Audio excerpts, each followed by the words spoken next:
योगी के एक एक रत्न को हम आपको दिखा रहे हैं और उनमें एक ऐसे भी हैं जिनका नाम सुनकर भाजपा नेता भी हैरान हो गए थे, जो चुनाव से ठीक पहले भाजपा में शामिल हुए, चुनाव जीते और राज्य मंत्री या फिर राज्य मंत्री स्वतंत्र प्रभार नहीं, सीधे कैबिनेट मंत्री बनाए गए। अपने राजनीतिक जीवन में सपा और कांग्रेस में बिताने वाले राकेश सचान का कैबिनेट मंत्री बनना हर किसी को हैरान कर गया।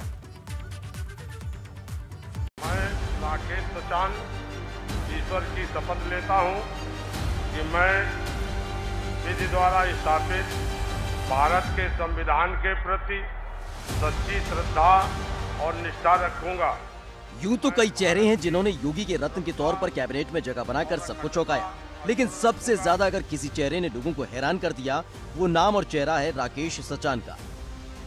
दरअसल राकेश सचान वो नाम है जो गांधी परिवार के बेहद करीबी रहे और 22 के रण में कांग्रेस ने राकेश सचान पर भरोसा भी जताया था। लेकिन चुनावों से ठीक पहले जो दांव राकेश सचान ने चला, उसने कांग्रेस के पसीने छुड़ा दिए थे। 22 के रण में कांग्रेस को लगा था झटका। कानपुर देहात के नेता राकेश सचान ने कांग्रेस छोड़ी। कांग्रेस छोड़कर भाजपा में शामिल हुए राकेश सचान। भाजपा ने राकेश सचान को भोगनीपुर से बनाया प्रत्याशी। भोगनीपुर सीट से राकेश सचान ने जीत दर्ज की। योगी आदित्यनाथ सरकार में राकेश सचान को भी जगह दी गई है। मंत्रिमंडल में राकेश सचान की भी कैबिनेट मंत्री के रूप में भूमिका रहेगी। राकेश सचान कानपुर देहात की भोगनीपुर विधानसभा क्षेत्र से चुनकर आए हैं। 1988 में राजनीति में कदम रखा था, छात्र राजनीति में कदम रखा था और घाटमपुर से शुरुआती शिक्षा ग्रहण करने के बाद फतेहपुर के जहानाबाद गए। जहानाबाद में शिक्षा ली और उसके बाद डीएवी इंटर कॉलेज जो कानपुर में है वहाँ पर इंटर किया। डीएवी डिग्री कॉलेज से अपनी स्नातक की डिग्री ली, बीए किया, एलएलबी किया, डबल एमए किया, इकोनॉमिक्स में और ज्योग्राफी में डबल एमए किया और उसके बाद एलएलबी की शिक्षा ग्रहण की। इसी डीएवी कॉलेज से उन्होंने राजनीति की शुरुआत करी और राजनीति की शुरुआत करते करते आज उत्तर प्रदेश सरकार में कैबिनेट मंत्री के पद पर पहुंच चुके हैं। राकेश सचान के जीतने के बाद भी भाजपा के नेताओं को ये उम्मीद नहीं थी कि वो आने वाले वक्त में योगी कैबिनेट में शामिल होंगे, क्योंकि चुनावों से ठीक पहले वो भाजपा में शामिल हुए थे। लेकिन जैसे ही लिस्ट सामने आई, सब हैरान थे। आज मैं बधाई देता हूं आपके माध्यम से शीर्ष नेतृत्व को और विशेषकर योगी जी को कि उन्होंने चुनाव जीतने के बाद हमें इस काबिल समझा और मंत्रिमंडल में शामिल किया और जो भी दायित्व हमें देंगे उस दायित्व को एक सेवक के रूप में, एक कार्यकर्ता के रूप में मैं सेवा करूंगा।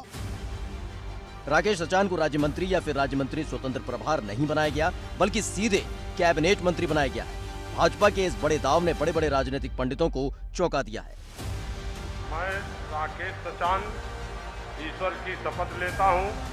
अगर राकेश सचान के राजनीतिक करियर पर नजर डाली जाए तो बड़ा लंबा सियासी सफर रहा। 1991 में जनता दल की टिकट पर घाटमपुर सीट से लड़े, लेकिन हार गए। 1993 की बात करें तो जनता दल की टिकट पर फिर लड़े घाटमपुर से और विधायक बने। 1996 में समाजवादी पार्टी की टिकट पर चुनाव लड़ा था घाटमपुर से, लेकिन हार गए थे। 2002 में समाजवादी पार्टी की टिकट पर फिर से घाटमपुर से चुनाव लड़े और विधायक बने। 2009 में समाजवादी पार्टी ने फतेहपुर से राकेश सचान को टिकट दिया और वो सांसद बने। लेकिन ऐसा नहीं है कि लगातार समाजवादी रहने का तमगा राकेश सचान के साथ रहा। सपा से कांग्रेस तक का सफर राकेश सचान ने तय किया। 2014 में समाजवादी पार्टी की टिकट पर फतेहपुर से चुनाव लड़े थे, लेकिन हार गए थे। जिसके बाद 2019 में एक बार फिर से समाजवादी पार्टी से टिकट मांग रहे थे, लेकिन 2019 में समाजवादी पार्टी से एक बार फिर से टिकट मांग रहे थे, लेकिन जब नहीं मिली तो सपा छोड़कर कांग्रेस में शामिल हुए। 2019 में फतेहपुर से चुनाव लड़े, लेकिन हार गए। 2022 में कांग्रेस छोड़कर भाजपा में शामिल हुए और कानपुर देहात की भोगनीपुर सीट से जीत भी दर्ज की। बचपन में शैतानी करते थे, मारे भी जाते थे, डांटती भी थी। पढ़ाई लिखाई करते थे? पढ़ाई लिखाई करते थे।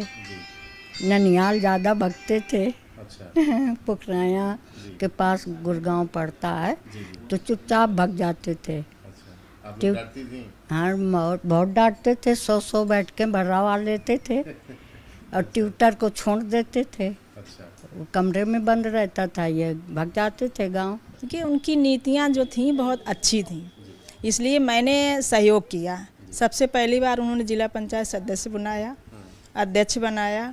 मैंने समाज की सेवा की। इसके बाद में वो भी विधायक बने। उनका सहयोग किया, घर से सहयोग किया। भाई जो आदमी आएगा उसका सहयोग नहीं होगा, घर से ही राजनीति खत्म होती है। अगर महिलाएं सहयोग नहीं कर रही हैं तो आदमी राजनीति में सफल नहीं हो सकता है।